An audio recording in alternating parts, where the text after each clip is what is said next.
नमस्कार, आप देख रहे हैं केएच लाइव हिमाचल और मैं हूं आपके साथ पूजा राजपूत। कांग्रेस नेता राहुल गांधी द्वारा बड़े पैमाने पर चुनावी अनियमितताओं के आरोपों से भड़का राजनीतिक तूफान अब हिमाचल प्रदेश के राजनीतिक परिदृश्य को हिला रहा है। मंडी लोकसभा सीट पर बॉलीवुड अभिनेत्री से नेता बने कंगना रनौत की भाजपा की हाई प्रोफाइल जीत पर भी सवाल उठ रहे हैं।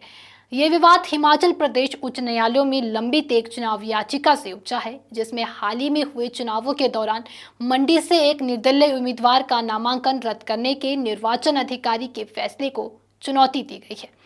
हिमाचल प्रदेश कांग्रेस कमेटी की अध्यक्ष और पूर्व सांसद प्रतिभा सिंह, लोक निर्माण मंत्री और कांग्रेस उम्मीदवार विक्रमादित्य सिंह की मां ने गांधी के दावों का खुलकर समर्थन किया है। प्रतिभा सिंह ने हिमाचल में भाजपा की क्लीन स्वीप को संदेहास्पद करार दिया है। पहले कभी ना देखे गए जीत के अंतर का हवाला दिया। प्रतिभा सिंह ने कहा, हम दर्शकों से यहाँ चुनाव देख रहे हैं, लेकिन हमने कभी 4-5 लाख वोटों का अंतर नहीं देखा।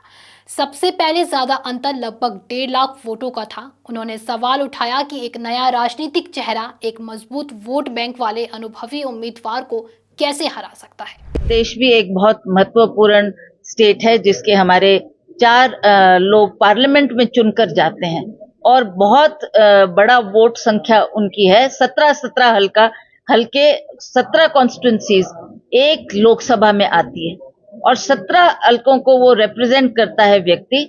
अभी हम बहुत टाइम से हम यहाँ के रिजल्ट देखते आए हैं। कभी भी मैंने ऐसी लैंडस्लाइड विक्ट्री नहीं देखी।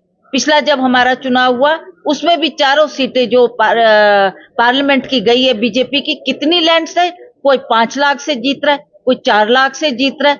दो ऐसा मार्जिन कभी देखने को नहीं मिलता था। कभी अगर ज्यादा से ज्यादा हो तो 1-1.5 लाख टच करता था, पर अब 5 लाख 4 लाख से वो सीटें जीती जा रही है। तब भी हमने ये शंका जताई थी और तब भी हमने कहा था कि जरूर इसमें कुछ गड़बड़ है, ऐसा नहीं हो सकता।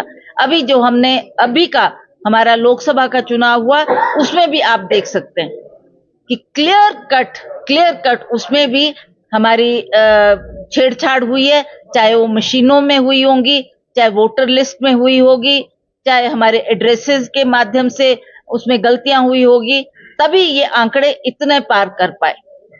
मैं मंडी पार्लियामेंट्री को रिप्रेजेंट करती हूँ, मुझे पता है कि कितना वोट बैंक बढ़ सकता है और कितना घट सकता है। ये I know because I have fought that election. और अभी जब ये इलेक्शन हुआ, एक ऐसे कैंडिडेट को जमीन पे उतारा गया जिसका कोई राजनीति से कोई लेना देना नहीं, और वो एक न्यू चेहरा था। She was a non experience person and then she wins with such a margin. तो ये भी हमारे लिए एक प्रश्न चिन्ह था कि क्यों ऐसा हुआ। प्रतिभा सिंह ने भगवा पार्टी पर लोकतंत्र को कमजोर करने और संवैधानिक संस्थाओं से छेड़छाड़ करने का आरोप लगाया। उन्होंने फर्जी वोटों और मतदाता सूची में छेड़छाड़ के गांधी के आरोपों का समर्थन किया और चुनाव आयोग की प्रतिक्रिया को गैर जिम्मेदाराना और केंद्र सरकार के दबाव में बताया। मुख्यमंत्री सुखविंदर सिंह सुक्खू ने शिमला में युवा दिवस समारोह के बाद पत्रकारों से बातचीत में इन चिंताओं को बल दिया और कहा कि अगर हिमाचल प्रदेश कांग्रेस अध्यक्ष ने यह मुद्दा उठाया है तो इसमें कुछ सच्चाई जरूर होगी। आरोपों को गंभीर बताते हुए उन्होंने सिंह के बयान के प्रति अपनी पार्टी का समर्थन दोहराया और राहुल गांधी की हिरासत की आलोचना करते हुए इसे दुर्भाग्यपूर्ण और विपक्ष को चुप कराने की कोशिश बताया। राष्ट्रीय स्तर पर गांधी आक्रामक रुख अपनाए हुए है 2024 के लोकसभा जनादेश के विश्वसनीयता पर सवाल उठा रहे हैं और मतदाता सूचियों तथा मतदान प्रतिक्रियाओं की स्वतंत्र जांच की मांग कर रहे हैं। हालांकि भाजपा ने इन आरोपों को निराधार और चुनावी हार को छिपाने का एक प्रयास बताकर खारिज कर दिया है। एक अदालती मामला लंबित होने, राजनीतिक बयानबाजी तेज होने और एक सेलिब्रिटी सांसद के विवाद के केंद्र में होने के साथ मंडी सीट अब भारत की चुनावी अखंडता पर चल रही लड़ाई में एक महत्वपूर्ण बिंदु के रूप में उभर रही है। फिलहाल के लिए इस वीडियो में इतना ही। अगर आपको वीडियो पसंद आई हो तो वीडियो को लाइक, कमेंट, शेयर और हमारे Facebook page KH live Himachal को फॉलो अवश्य करें। साथ ही अगर आप हमारे इस वीडियो को यूट्यूब चैनल के माध्यम से देख रहे हैं तो हमारे यूट्यूब चैनल को भी सब्सक्राइब जरूर करें। धन्यवाद।